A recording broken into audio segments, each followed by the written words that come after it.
the old man's curse. Today, I'm going to tell you a story that happened in real life. My mother told me about it many years ago. The scene is a village surrounded by forests and fields on all sides. In those times, there were people who possessed secret knowledge about herbs and animals. Some of them used their skills to help others, treating diseases and various ailments.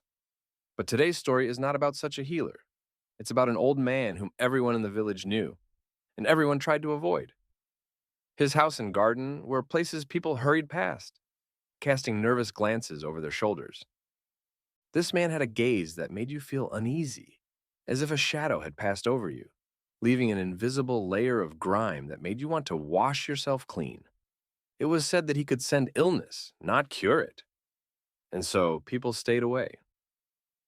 My mother had a mother-in-law who kept a cow, a valuable asset in those days. The cow provided milk, which was not only consumed, but also used to make cottage cheese, sour cream, cheese, cream, and whey. The family's livelihood depended on this cow and what they could grow in their garden. One evening after grazing, the cow wandered into the old man's garden. It trampled the potatoes, wilted the corn, and ate several beets. The old man kicked the cow out with curses, quarreling vehemently with my mother-in-law despite her sincere apologies. The next morning, the cow, which had been perfectly healthy the day before, was swollen and a large lichen had appeared in the center of her forehead. The cow was on her last legs within hours, and nothing seemed to help. Mother-in-law was horrified. Losing the cow meant facing poverty and hardship. Everyone understood that something was amiss. It was clear that the old man, whom everyone feared, had a hand in this misfortune. Desperate mother-in-law sought help from another old woman in the village, one who knew a thing or two about such dark matters.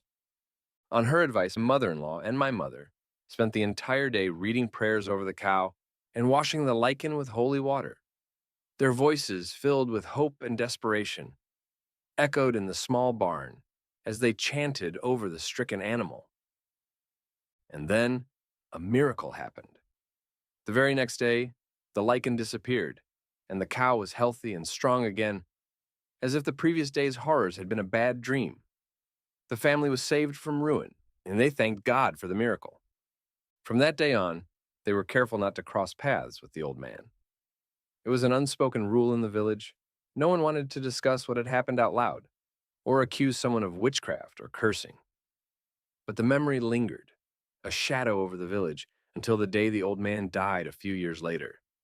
When he passed away, the village breathed a collective sigh of relief, feeling as though a dark cloud had finally lifted from their lives. And that is the story my mother told me, a tale of dark magic and a miracle of faith, a reminder of the thin line between the ordinary and the mystical in our everyday lives. Hey, if the stories resonate with you, consider liking and subscribing to the channel so you don't miss future episodes.